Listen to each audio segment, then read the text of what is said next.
We're going to move on to reports and recommendations, and the first matter we have this evening in that category is the proposed resolution to set the preliminary levy for 2017. This is all budget related. This is something that the council's been working on with staff since early summer, and we are coming to the point now where in the consent agenda we set December 6th as the public hearing date for the levy and the budget, and then tonight we can set a preliminary levy, but we can go down from this preliminary levy, but we cannot exceed it in subsequent months once this determination is made. So Manager Neal, you had a few opening comments? Thank you, Your Honor, members of council. In a council manager form of government, the city manager is responsible really for just a couple of broad headings.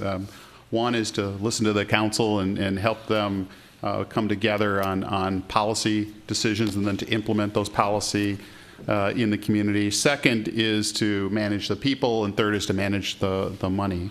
I'm fortunate in a community like Edina that I have a lot of help in that regard, and Mr. Ragaman Mr. Ragaman and his team are key to the financial management of the city. But in statute, it's my obligation to help put together a budget for the upcoming year and to propose it to the city council. In some cities, the preparation of the budget is largely a staff-driven process where staff figures out what they think ought to happen in the community, how much that ought to cost, and bring that to the council and try to get a council to approve that plan of action. We take a different approach to our budget here in Edina. The council has always been very involved in the budget process in recent history, and you've been involved in this process throughout the year, and that has brought us not just to this point where you're going to be acting on our proposal from staff tonight, but also in the couple of years preceding this, because we do a 2-year budget. What we want from you tonight is, and what we need from you tonight is to certify the preliminary levy. And as the mayor mentioned, what happens when you certify the preliminary levy is that you certify the maximum that our city is going to levy in the form of a property tax for 2017.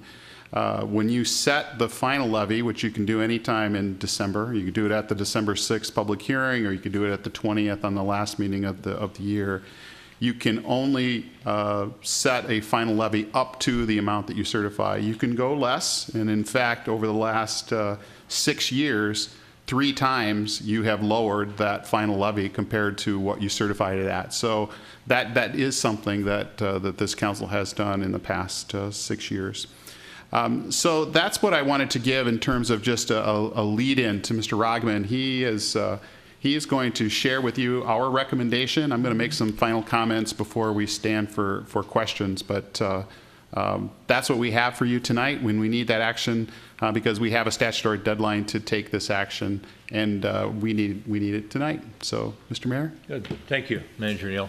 And for those students in the audience, this is Eric Ragaman, who's our finance director, who's going to talk about what the staff proposal is relative to the proposed budget for 2017, and some of the parents in the audience will be particularly interested, I'm sure. So, Director Ragaman. Thank you, Mayor Hovland, and members of council. Thank you as well, Manager Neal. As Scott mentioned, my job tonight is to present information to the council on the 2017 staff proposal. And after my presentation, I'll be happy to answer any questions that you may have. So as I work through what I want to talk to, the information I want to present tonight, I've got a few different items on the agenda here. So I'll keep referring back to this slide as I go through so I can keep track of where I'm at. The first thing is definitions. So the first definition I want to provide tonight is kind of an overview of what is Edina's budget. And so this slide is kind of a graphical representation of our city budget. And it starts at the top with our consolidated budget. This slide lists it at about $100 million. I've been using this slide for a couple years now. The proposal in front of you is actually slightly over $100 million at this point. It's divided into 2 parts. We've got our governmental side, which handles most of the traditional governmental functions like police, fire, public works, parks. And then we've got our enterprise side, which is a little bit more business-like. That's where we have our golf course fund, our utilities fund, our liquor fund, and other more business-type activities. That's about $40 million of the $100 million total. And then we've got various activities in there. And the other thing I wanted to point out in this slide is that some of the boxes are highlighted in yellow. And we'll also be talking a lot tonight about our capital improvement plan, or CIP process. And the areas highlighted in yellow here are the ones that are typically most affected by the capital improvement planning process. So this slide kind of zeroes in a little bit just on the governmental side. Those are traditional governmental functions. And within the governmental side, we've got 7 different funds. And within those funds, we've got a bunch of different revenue sources on the boxes below that can potentially provide funding for our capital improvement process. So I'm not going to go through each one of them. We went through them earlier this year at the CIP retreat, but I'll just point out that there's 22 different possible funding sources for the CIP on the governmental side represented on this slide. And you might explain CIP too for the folks in the audience. Yeah, so our capital improvement plan is an every other year process. We generally look at the operating budget in odd numbered years and our capital improvement plan in even numbered years. And so the capital improvement plan includes large spending on one-time projects. So we generally define that as anything over about $20,000 that has a beginning and an end. Usually it's about a project can be finished within a fiscal year. Some of them go a little bit longer than that. But anything that repeats year after year as a new service, that would be more appropriate for our operating budget usually. So this slide goes into our enterprise funds. And so we've got 9 different enterprise funds at the City of Edina. And on this slide, there are 11 different potential sources of funding for our capital improvement plan projects. Continuing with more definitions. So I already showed you on the governmental side, our most important fund in the city is our general fund. That's the main operating fund that we use and includes about $38 million of the total $100 million budget. We've also got several other governmental funds like our HRA fund, our construction fund, our debt service fund, and special revenue funds. That's the other $70 million or so that's over on the governmental side. When we move over to the enterprise funds, total of $40 million, the biggest one there is going to be the utility fund, followed closely by the liquor fund. And moving on to some more definitions. So the 2 definitions on this slide are 2 ways to think about tax base. So I think most people are pretty familiar with market value. In Edina, our market value for all properties is now over $10 billion. Tax capacity, on the other hand, is kind of a uniquely Minnesotan way of dividing the property tax burden. The basic premise is that different classes of property ought to be taxed differently. So a residential property is not treated the same as a commercial property in Minnesota. In Minnesota, we don't use the market value directly to calculate tax burden. Instead, we use market value in combination with different property classification rates to calculate tax capacity. It's a somewhat more complicated version of tax base, but a different way of thinking about the same concept. Some more definitions. So another factor that differentiates the way Minnesota property tax system works from some others is the way we set property tax levies. In Edina, we have several levies, but we sometimes refer to them collectively as a single total levy. In any case, the levy is set as a dollar amount. That's the uniquely Minnesotan part of it. It's not set as a tax rate. So what that means is that when property values increase, the city does not automatically collect more taxes. We're only ever going to collect the amount of taxes we set as the dollar levy. So those were the definitions I wanted to go through tonight. Going back to the agenda, the next item is kind of the CIP process and the timeline that we use to develop our capital improvement plan. So as the mayor pointed out earlier, we've got a capital improvement plan that we do every other year. 2016 is an even year, so this year we've been working on the 5-year capital improvement plan. Next year in 2017, we'll spend more of our time working on the operating budget and try to stick to the capital improvement plan that we set this fall. This graphic depicts the process kind of in a graphic format that we use to develop the Edina CIP. We're near the end of the process tonight, where the city manager and city staff recommend a draft CIP to council. We have coordinated the CIP process this year with the budget and levy to present both of them to you tonight as a preliminary draft.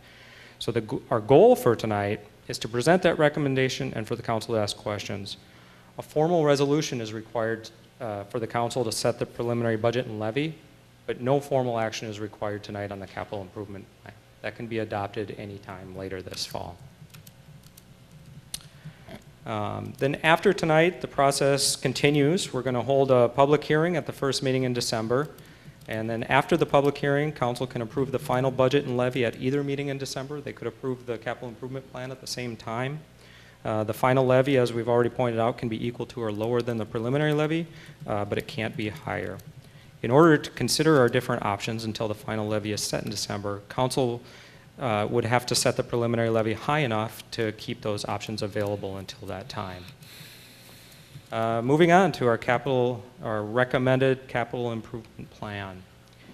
So I've shown this slide before. When we started working on the CIP earlier this year, we looked at this slide to look at those funding sources that we talked about earlier. And what I learned is that many of our existing CIP funding sources are already allocated and earmarked to specific projects. These sources include municipal state aid, special assessments, franchise fees, enterprise revenues, and others. I have made a change to this slide since the last time the City Council saw it. The change I made is that at this point, staff is recommending in the middle area an additional levy of $500,000 per year for streets and bridges maintenance that is currently being deferred. This additional revenue source, if approved, would allow the city to save money over time by investing in infrastructure maintenance. And I'll get back to that idea in a couple slides. On the right-hand side of this slide, I listed other revenues that could be available in the future, but they're too unreliable to be counted on right now. During this CIP process, one of the things we did that was new this time around is we developed a list of unfunded projects. So if in the future one of these potential funding sources on the right-hand side of this slide come available, we can choose projects off that unfunded list to apply this new funding to. So this slide is from the 2016 State of the Infrastructure Report presented to the Council in May of this year by the City Engineer and the Public Works Director. What this slide shows is that regular maintenance helps keep our streets in better condition and helps them last longer before full reconstruction is necessary. It's similar to getting regular oil changes on a car. By spending small amounts at regular intervals, we can delay more costly problems further down the road. So the CIP requests submitted by the engineering and public works departments to address this maintenance funding gap they identified are $100,000 per year for seal coating, $300,000 per year for mill and overlay, and $100,000 per year for bridge maintenance. Grand total of $500,000 that city staff is recommending. This slide is also from that same State of the Infrastructure report earlier this year. It shows the past life cycle and expected future life cycle of infrastructure spending in Edina. In Edina's case, much of our infrastructure was originally constructed in the 50s and 60s. Once the city was fully built, there was a reduced need for infrastructure spending for many years. That's the time period between 1970 and about 2000 on this chart. We are now in an era when much of the city's original infrastructure needs significant investment.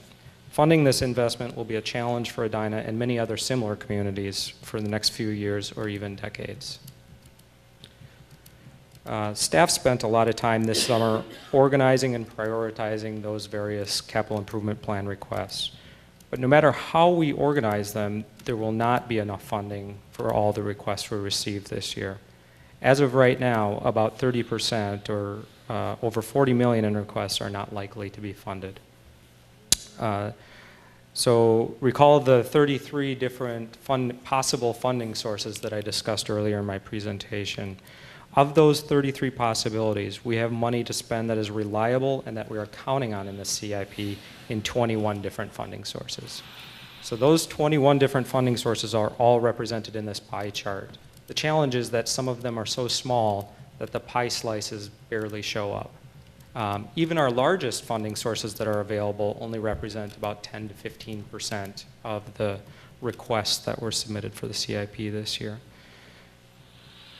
So especially vulnerable to the funding challenges we face in our capital improvement plan are projects like maintenance and repairs for parks, facilities and infrastructure, technology, projects that don't have dedicated funding sources. So although staff is recommending an increase to capital improvement plan funding, there is still close to $50 million in CIP projects over the next 5 years that are currently on that unfunded list that I talked about earlier.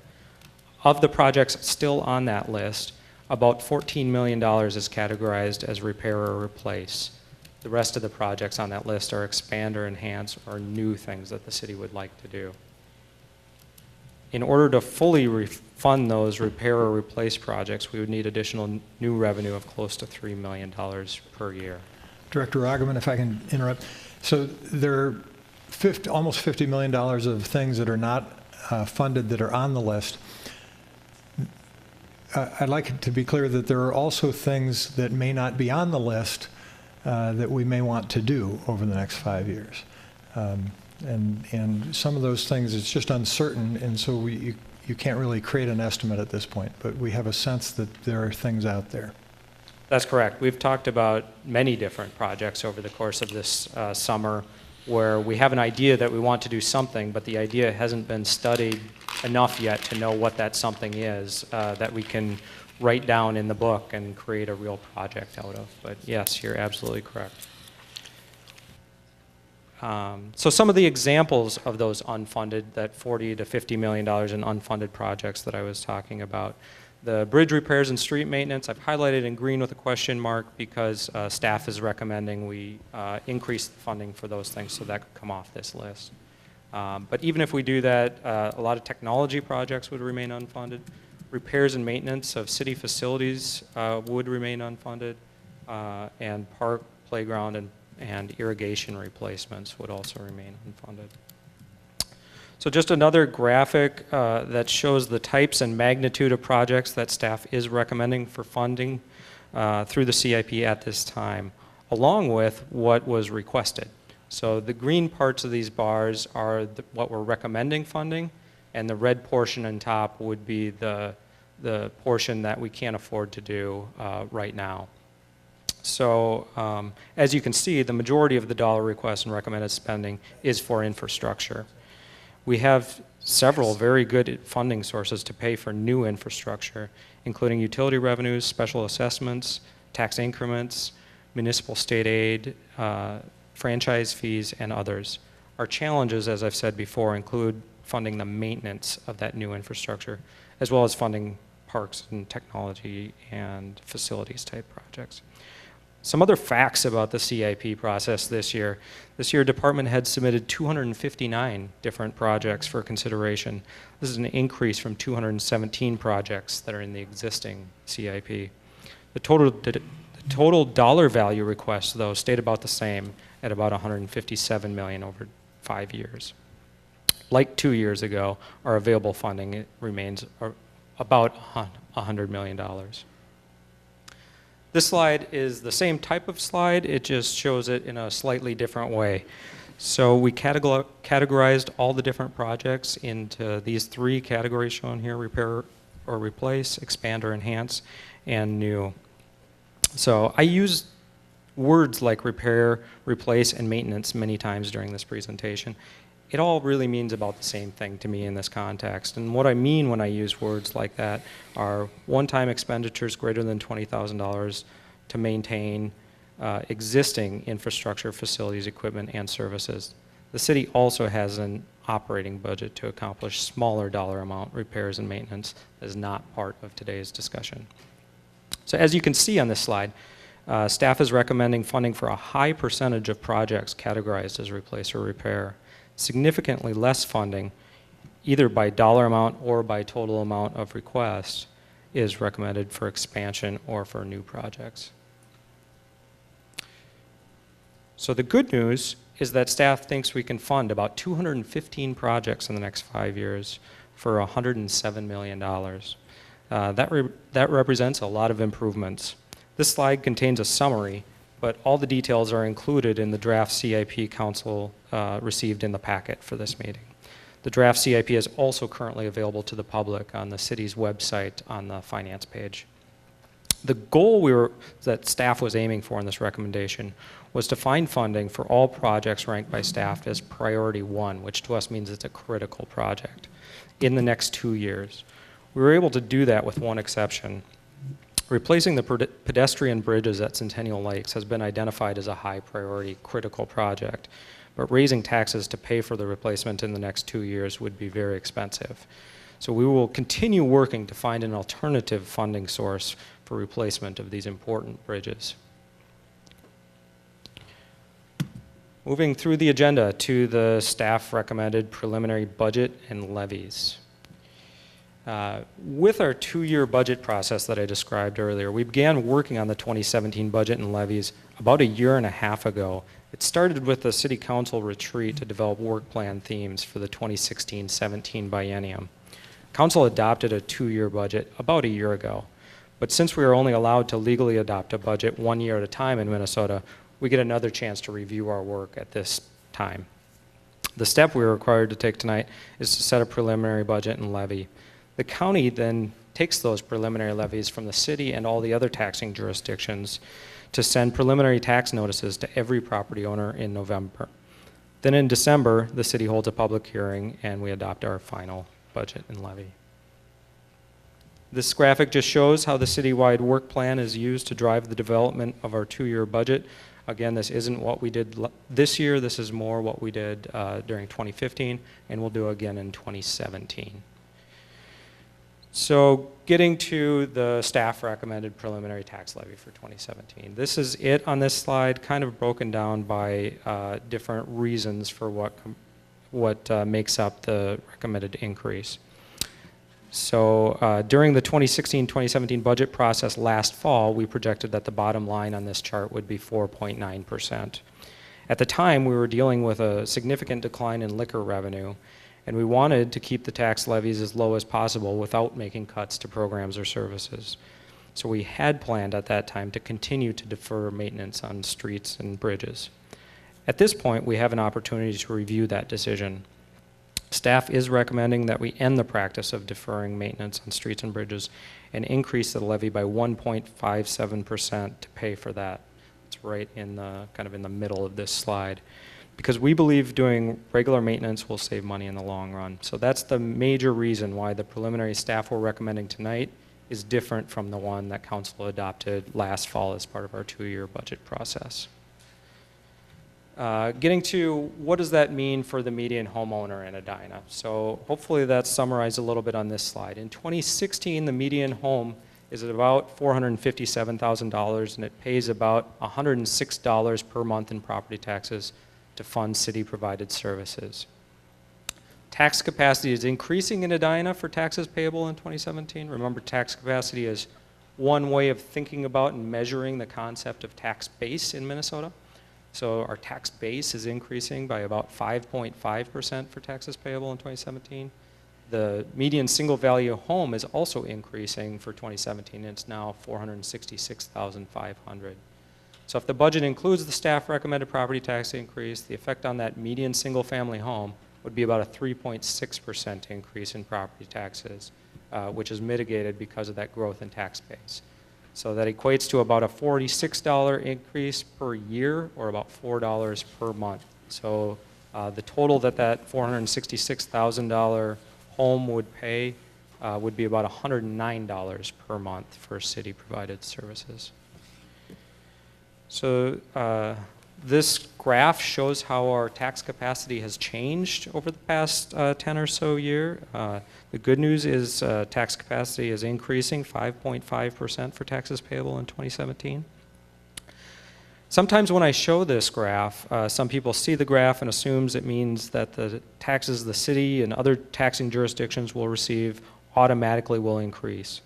And would be true in some other states, but not in Minnesota. In Minnesota, again, the only way for the city to get more property tax revenue, even from an increasing tax base, is to set our dollar denominated tax levy higher.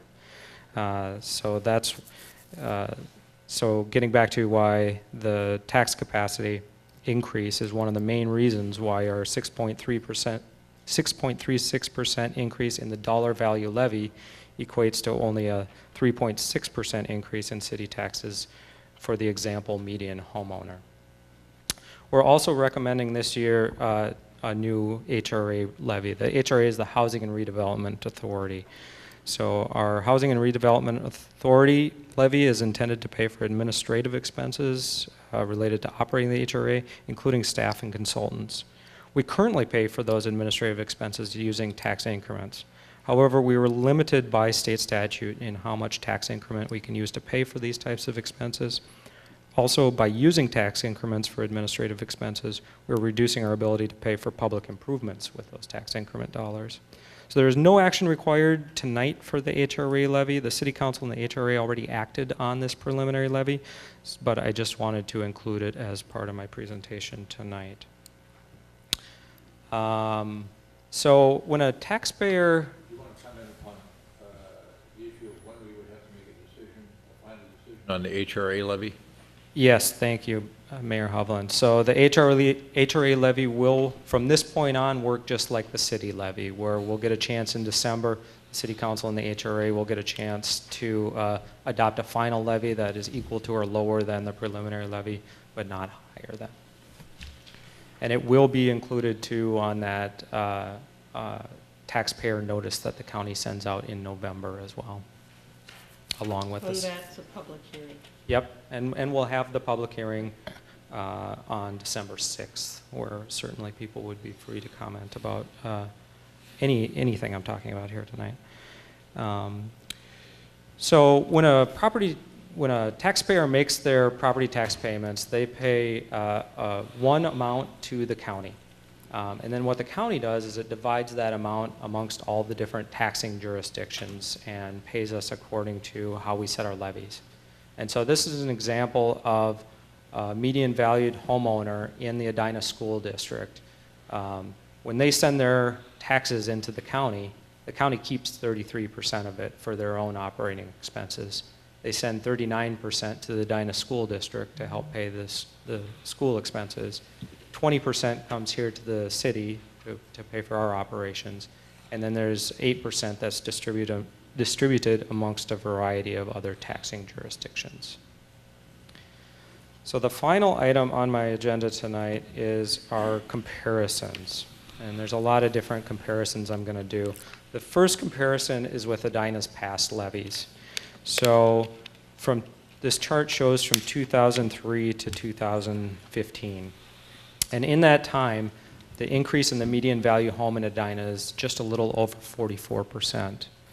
The increase in city taxes on that home increased 39%. So city taxes are increasing at a slower pace than median home values over this time. When city taxes are adjusted for inflation using CPI as our inflation number, city taxes have gone from $860 in 2003 to $928 in 2015. It's an increase over 12 years of about 7.9%. And what did that pay for? So during this amount of time, the city has added a number of new or improved facilities, including City Hall, city gymnasiums. We renovated Fire Station number 1. We relocated the Public Works facility. We built Braemar Field in the backyard and made significant improvements to Pamela Park. And in 2016, to be levied in 2017, we just purchased new parkland at Weber Woods, all included in that 7.9% increase over 12 years. In addition, we added and improved a number of services as well. The next comparisons I want to do are with other cities. And it's very difficult to compare cities. So every city has different infrastructure, different expectations, and offers different services. The services especially differ in the range of services that are offered or the quantity, and also the services differ in quality. There are many ways to run a city, and they all have different costs. In Edina, we believe we offer many high-quality services at a reasonable cost. So in addition to the fact that cities are run differently, there's no comparison metric that is generally accepted as the best one or the most accurate one to use to compare cities. There are many different ways to compare.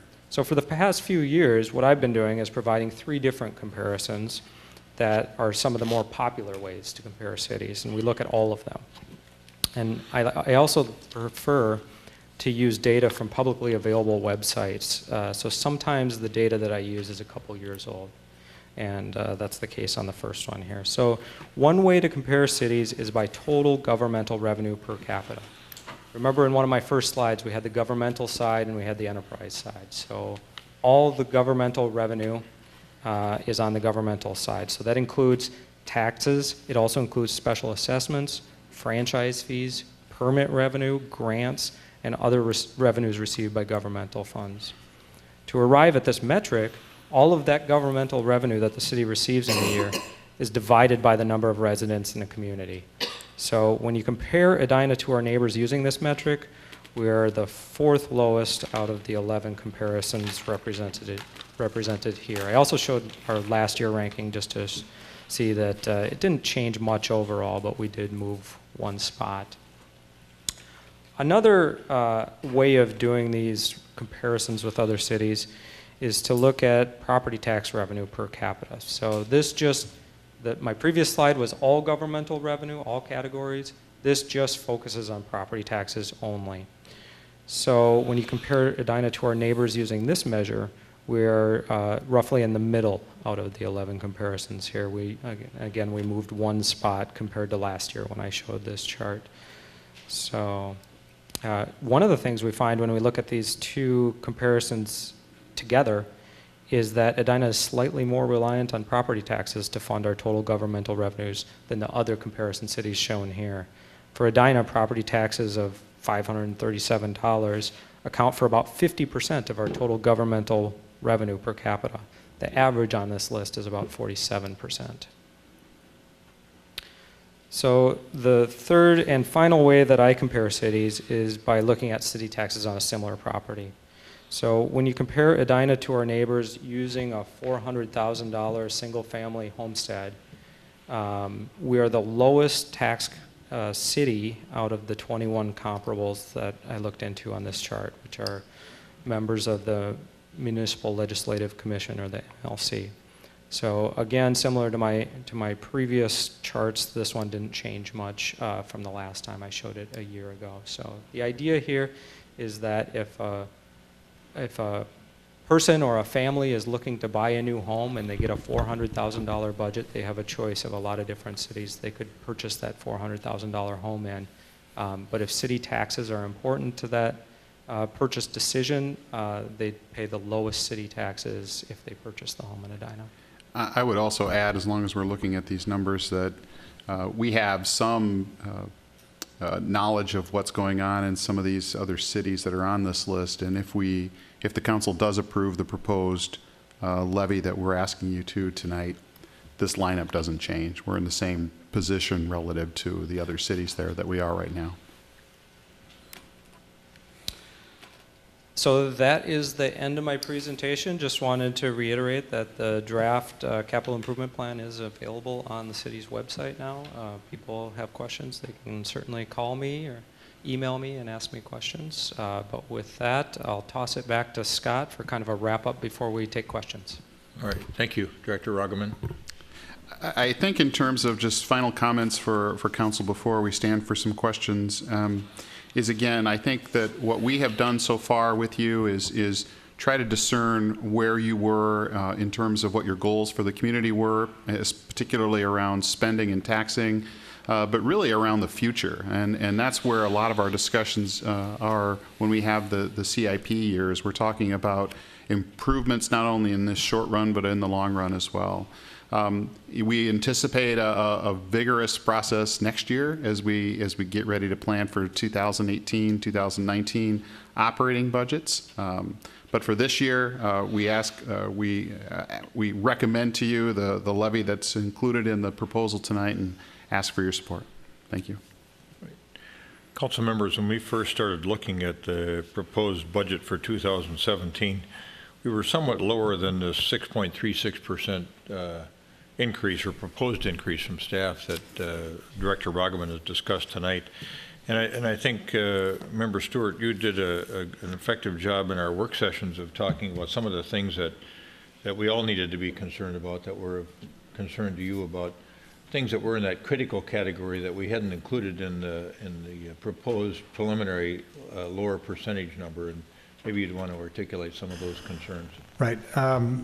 It is my view that we really, as a city council, but really as this generation of citizens of this city, that we should keep our infrastructure in good repair, and that we should pass it along to the next city councils and the next generation of residents in good repair. So I really am a believer that the $500,000 addition in order to work on just basic infrastructure is the right thing to do. There's a cost. There's a cost in today's budget, but I think it's in the long run. I think it saves us money. It's prudent to do in terms of long-term spending, but it's also the right thing to do, to be ahead of our, not ahead of, to keep up with our infrastructure needs. So I'm a big believer in doing that, and I think it's important that we face into our responsibility on that. So that additional potential 1.57% increase in the budget for street and bridge preservation is something that you think is meritorious. Correct. Reflected on that $500,000 per year number. Yes. All right. Thank you. Member Brindle, any comments? Yes, in as much as we are experiencing an increase in market value, one of the questions I asked Manager Neal today is a metric that we've been using is the 1% of our budget is about $300,000. But if our market value as a city has increased as it has, is 1% still 300,000, or has our market value increased enough to push that upward? And you gave me an answer. Well, the market, if I understand the question correctly, let me make sure, Councilmember Rindle, members of council, is a 1% increase in our levy, right? Mm-hmm. A 1% increase in our levy is equal to 1% of 33 million. Yeah. Mm-hmm. So that we determine through our spending practices more what that 1% is than our tax capacity does. So if you want to increase our levy by 1%, it's 1% of 33 million, so 330-some thousand. In fact, the change in the tax capacity is really irrelevant to that particular percentage. Right. Okay. Right. All right. Right. Got it. Yep. Got it. I just have to get my words right. And looking at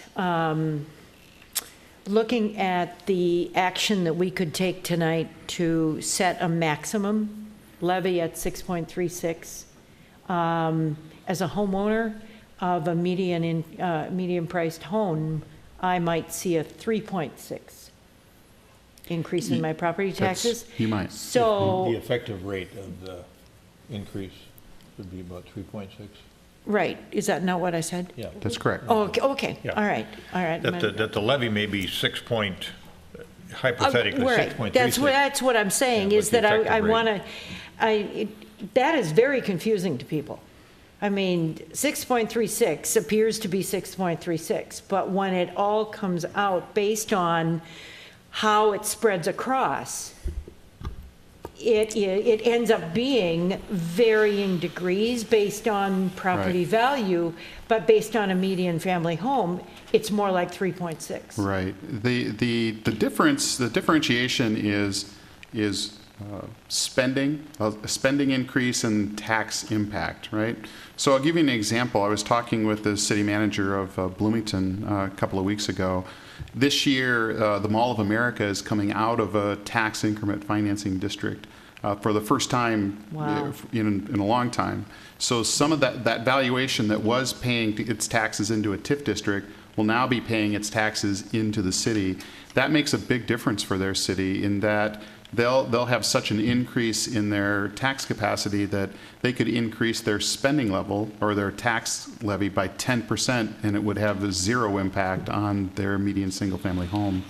So we don't have quite that situation going, but what we have is something on a smaller basis than that. Well, if I may, in fact, Member Stewart. our tax capacity is increased by, I think it's 5.5%. Right. And with that, so a 6.4% increase in our levy, which is a dollar-denominated measure here in the state of Minnesota, is mitigated or tempered by this 5.5% increase in our taxable base. And so the increase to any single homeowner is much more marginal. It'd be that 0.9% kind of an increase. Manager Neal. I wanted to say a few words about what happens when you make this decision, because I think it's something we do once a year, and we always need to remind ourselves.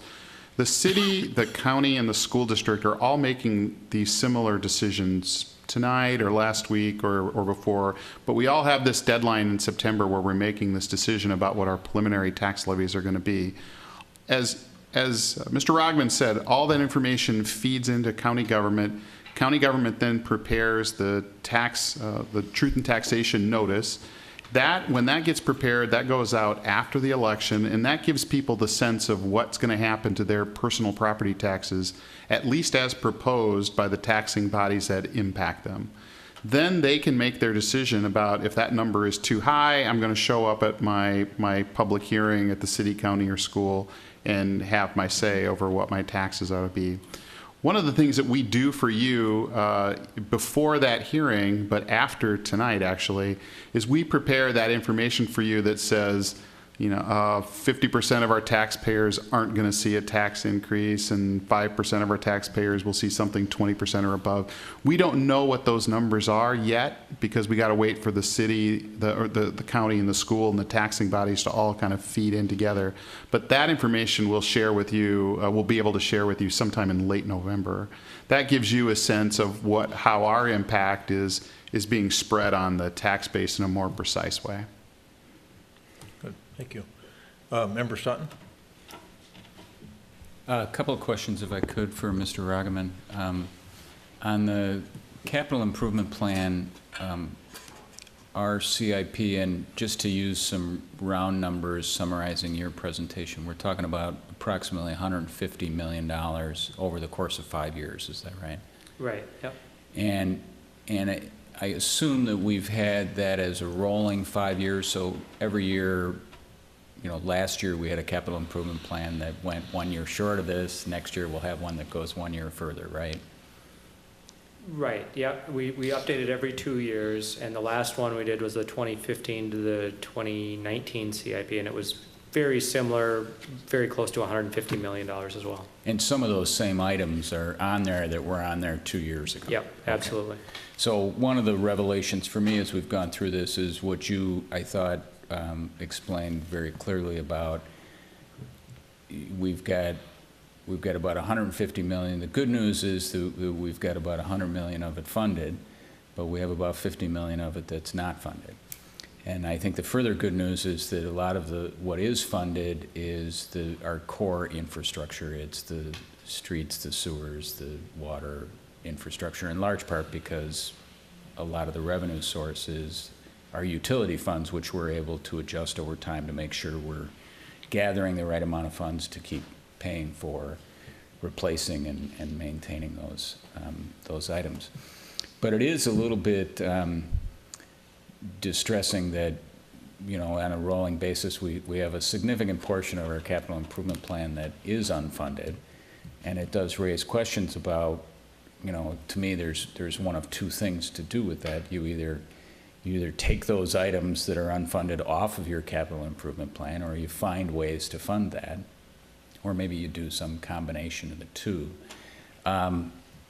So if you, can you pull up that slide?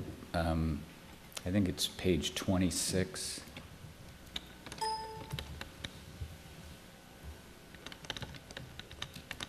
So I thought this was a really helpful, at least for me, this is part of how I try to think about our budgeting every year and the levy.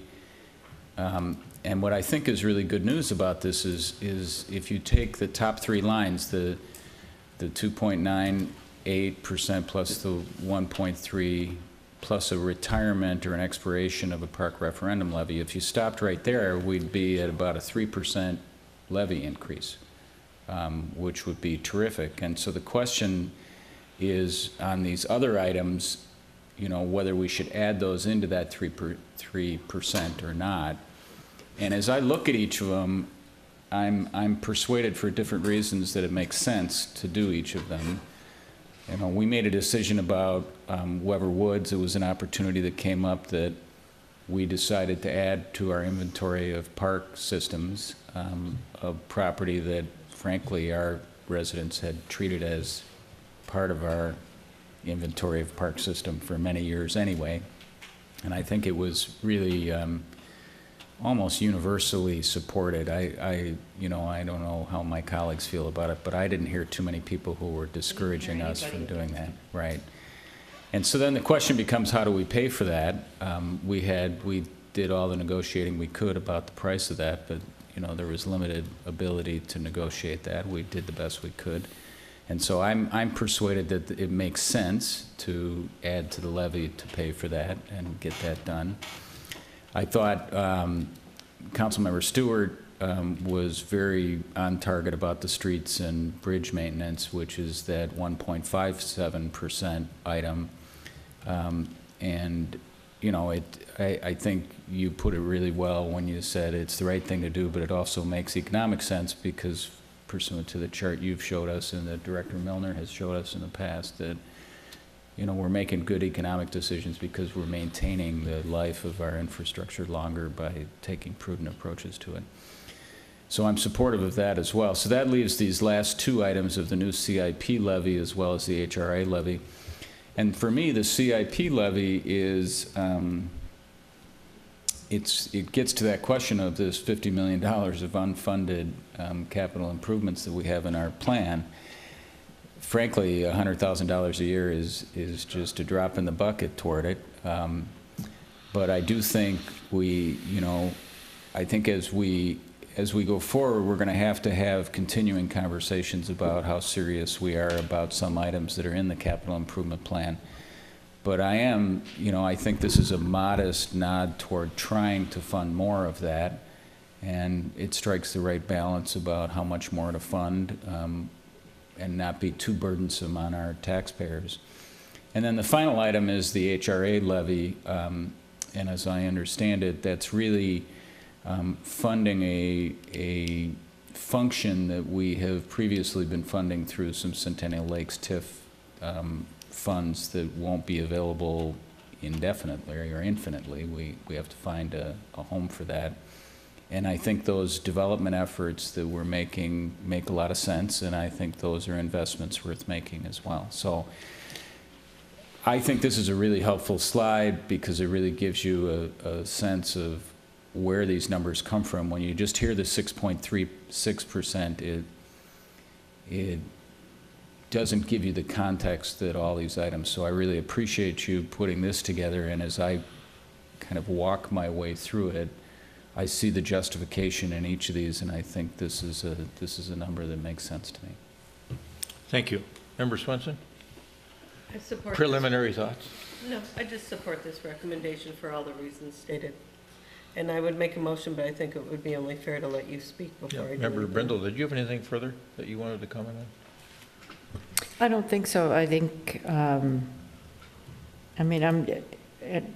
I've got a variety of things I'm thinking about and people I need to talk to about some of this. And so I think in among all that we've talked about, I've got my questions answered. Okay, good. Thank you. Member Stewart. Yeah, thank you. I appreciate the analysis that Member Staunton just articulated. I concur with everything said. The one item, I asked Manager Neal about the issue of personnel. The personnel costs, wages and such are the largest item in our budget. I think we want to do what we can to challenge ourselves, to ensure that the staff people that we employ as a city are working hard to just do what we need them to do as a city and not have time spent doing extraneous things, so that we can sustain a reasonable number of people who are employed by the city and not have that number balloon, and that we can challenge ourselves and challenge each department head to examine whether or not there are ways to be more efficient within their department, whether it's through new technology that's available or other means, so that we can challenge the number of employees and hopefully keep that in control. We do have a number of union employees that are employed by the city, which does affect what we can do year on year. But if we, over the long run, I think, have a good discipline about challenging that, I think that's a healthy thing. And I believe that we do, as a city, challenge ourselves in that way, and our staff does a good job of doing it. Manager Neal, is there anything you'd like to add to that? The only thing I would add to that, Councilmember Stewart and members of council, is that in our budget making system, we have decided a couple of years ago that we would really focus our attention, both staff and council, on capital spending, capital budgeting, capital finance in these even-numbered years, and in the odd-numbered years we would do the same, except for our operating practices and budgets. And so in the even-numbered years like this one, we do not do an in-depth operating analysis because we had just done that the year before, and we do plan to do that in 2017. So we've got a rhythm established now. I think it works pretty well, and we will take up a lot of the operating practices and costs and staffing levels in much more detail in 2017 for the 18-19 budget process. But to the point I was making, I think it's not just done every 2 years. It's I think part of the culture now that we are developing to constantly challenge ourselves to be as efficient as possible with our resources. On an opportunistic basis, right? On an opportunistic basis, that's exactly right. And we do take our time. Generally, we take our time when we're replacing a vacancy to make sure there's not some other way to do it. Is there a way to do it cheaper? Is there a way we can change the staffing levels? We don't do that in some of our departments because we have minimum staffing levels, like in the police or dispatch or fire. But in other parts of our organization, we do it just as a matter of practice. For me, I think this is always a very difficult time of the year when you start thinking about what should our budget look like for the following year and the capital improvement plan, as Member Staunton said, on this rolling 5-year cycle. How do we want to make sure that we maintain our city and maintain the standards that we're used to, and what kinds of investments should we all be thinking about making together to make sure that our town continues to prosper and that our people enjoy the high quality of life they've been used to in the past at a very affordable cost. So when we first started talking about an increase in the high 4% range, but understanding, as Member Rindle expressed, the effective rate is far less than that because of the way we calculate property tax in the state of Minnesota.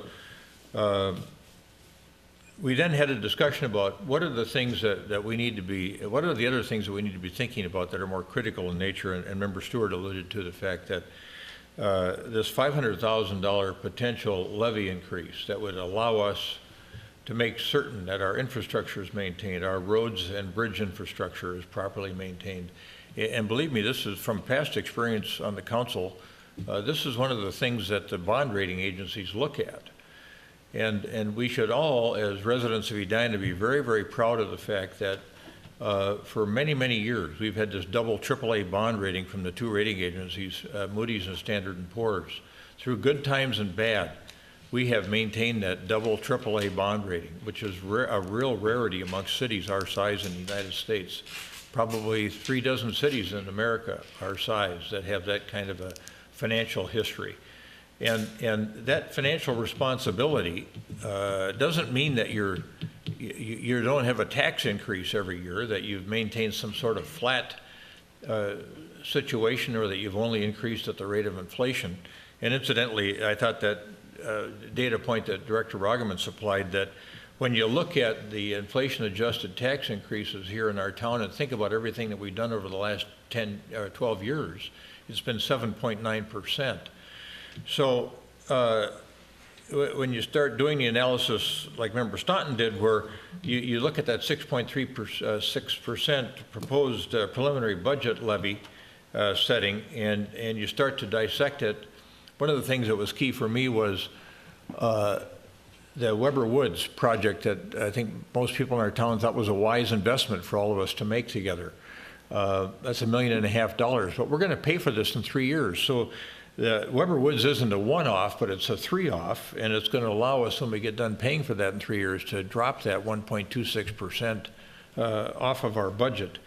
And then when you think about the 1.5% represented by the infrastructure improvements that we can continue to make on a regular basis, and sort of the effective rate for the average or the median price home in our community, I think we've done some pretty good budget work, and I want to thank staff for helping the council look at the kinds of fiduciary responsibilities we have to our fellow residents in this representative form of democracy that we have, and how to make the wise investments that are necessary to keep our town on the forefront of all communities in the state of Minnesota. And I think this is some good work that's been done so far.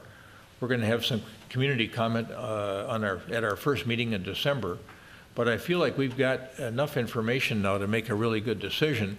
It might not be equal to this number that we potentially are going to set tonight. I can tell from the conversation that we've had that this is the trend that we're having tonight, but we've got some good bases upon which to set this preliminary levy. So I'm going to support it as well. So to Member Swenson, I would say if you want to make that motion on Resolution 2016-84, feel free to do so. Is there a second? I'll second. All right, we've got a motion and a second to adopt a preliminary budget at 6.36% on the general levy for the 2017 calendar year. Member Swenson, comment. My parting years, because I won't be here after December, is that underfunded CIP. I'm thrilled that we're funding the streets right now. I think that's a big step forward in the bridges, but $100,000 for the CIP funding isn't. You know, we just got a letter from the Streckauer Park residents who want their building finally replaced. That's not a funded thing coming forward. And so I encourage you to be vigilant in working on the CIP, because I think that's the next big step. We also need to look at where our city is going in its population growth and what we need to do to be able to keep serving more people. So I'm pleased with how you did this, Mr. Roggeman. I like the setup of this, probably the best in all 12 years. So thank you. I think it's pretty clear, and I think the direction that you got from all of us over the last number of work sessions and the retreat show in the work tonight. And congratulations on your hard work. All right, thank you. We've got a motion and a second to set the maximum levy at 6.36% on a preliminary basis, subject to our public hearing and another discussion by council. Any further discussion? All those in favor of adopting Resolution 2016-84, say aye. Aye. Opposed, say nay. Carried. Thank you.